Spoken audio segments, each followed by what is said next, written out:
Nirvana. It is the biggest thing that I've ever seen in my lifetime that has come out and become so grand throughout the whole world. All that time with little or no results, you know, and then to hit it, and to hit it big, and it be virtually, you know, overnight, and really become a household name. You know, that's got to be a shock to the system. Really, really a shock. I mean, there was just a generation waiting for a spokesman, which, you know, and he fit right in. It was perfect timing, perfect situation. And from that point of view, every time you hear that record, you are going to remember or at least visualize that time.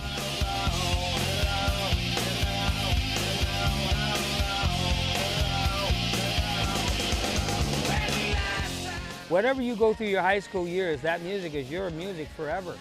And Kurt fans will be Kurt fans forever. So there's a legacy, there's a thing that they did. They accomplished a lot more than they set out to do in a short amount of time. There was that chorus, there was a sense of reaching out, there was a sense of anger, there was a sense of fun. Everything about it just all came together as one of those moments that so rarely happens, I think, for any artist and musician. When I first heard of the song Smells Like Teen Spirit, I worked at a rock station in town called KDUX where we were playing basically your album-oriented rock. And the single came in, and I was one of the first people, because I was a music director at the time, and I got the single and listened to it. I thought, wow, this is hot. And these guys are out of Seattle. And then another guy that worked there, Pat Anderson, he was doing weekends at the time, but his older brother was a little older than us and knew Kurt in high school. And said, you know, that's Kurt Cobain in that band. And I go, no way. And I look at the back, and there he is standing on his head or whatever on the back of the single. And so I said, that is cool. So I said, we got to be playing this. But at the time, we were pretty low on the totem pole, and the powers that be at the time took one look at it and thought, well, no, they're going nowhere fast, and there's a flash in the pan. And so we never played it until they broke, of course. And then, of course, our guys, the management at the time, jumped on the bandwagon, and then we had to, because they were, you know, top 20 or top 10, number 1, or wasn't it? It's been so long, but it was a huge, huge song for those guys, so yeah, that was cool.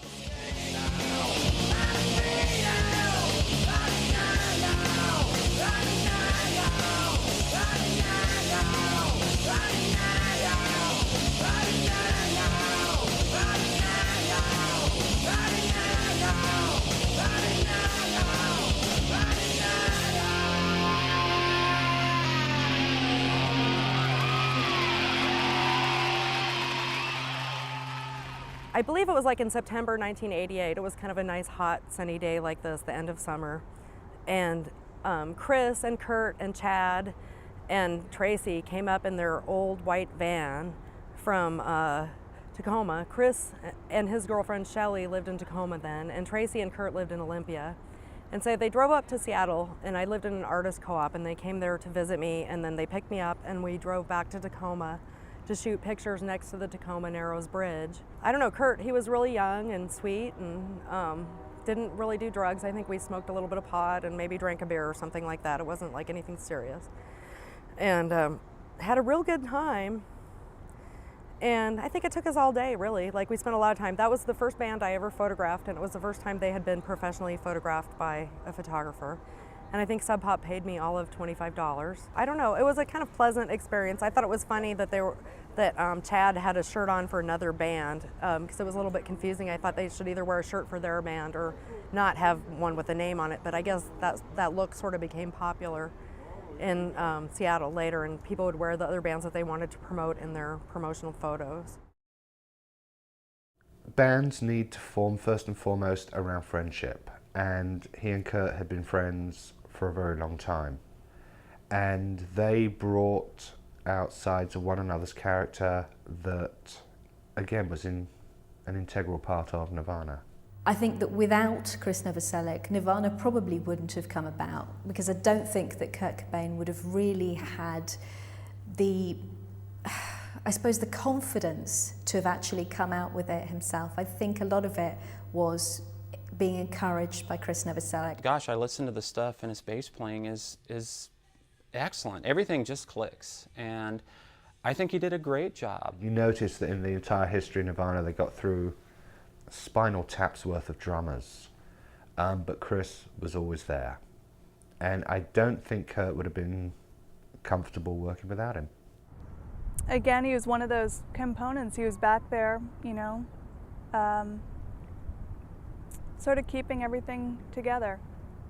When I used to see him, he wasn't playing bass, he was wanting to play guitar, and I mean, you know, it's 84, 83, 84, 85, and, you know, we'd be at the store and he'd be like, oh, what was that you were playing, you know? And so I kept hearing of this Chris guy that was in Nirvana, and I didn't put two and two together until I was watching MTV one day, and there he is, and I'm like, wow, you know?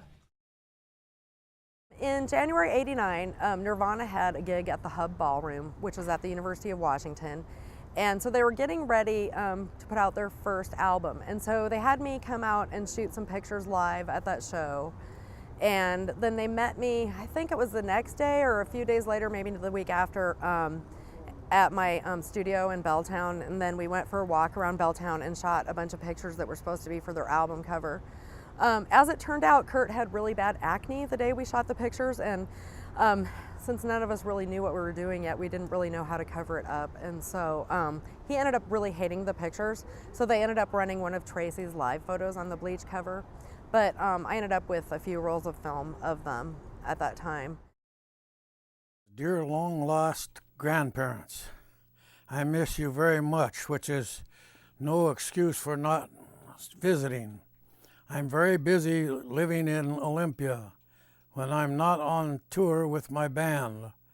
We've put out a single just recently, and it has sold out already. We are recording for our debate LP this Monday, which will be released in March. In February, we are going to tour again to California. Then we'll be back in April, only to take a break, then on the road again. I'm happier than I ever have been. It would be nice to hear from you as well.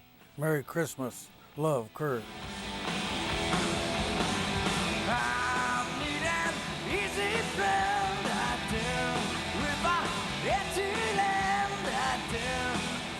In terms of early works for Nirvana, the Bleach album, which was really the first proper release, which came out on Sub Pop in 1989, was probably the one really that sort of launched them and made people sit up and take notice. And from that, About a Girl is really the one that sort of starts to define the Nirvana sound. About a Girl is a song that Kurt wrote about Tracy, and it's kind of really revealing in certain ways.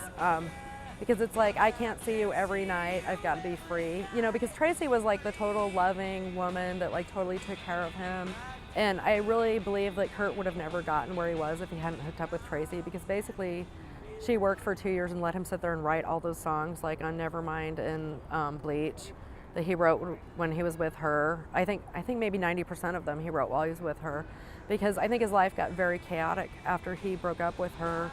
I really think that Tracy was like the whole reason why we have all that music now.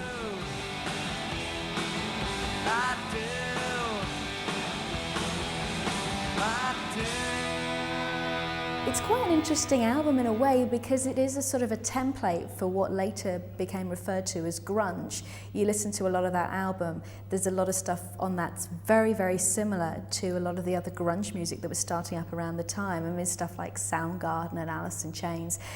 There is that clear, distinctive sound. We all called ourselves punk rockers in those days, and Nirvana considered themselves a punk band. They only got labeled grunge like later on, a couple of years later after that. There was nothing there that gave any hint as to what they would become. It was very competent Pacific Northwest, 1989, 1990 guitar music.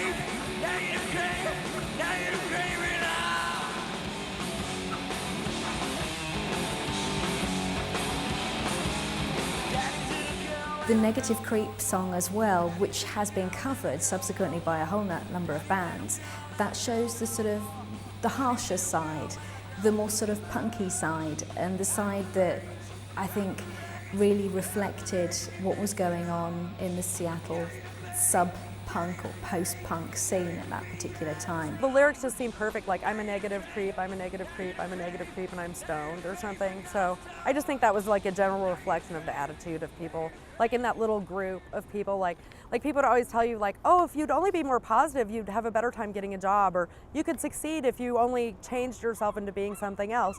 Like there was a lot of pressure like to be successful, and then like I think a lot of us like weren't, didn't think we were going to be really successful because we didn't fit the mold of the people that were successful.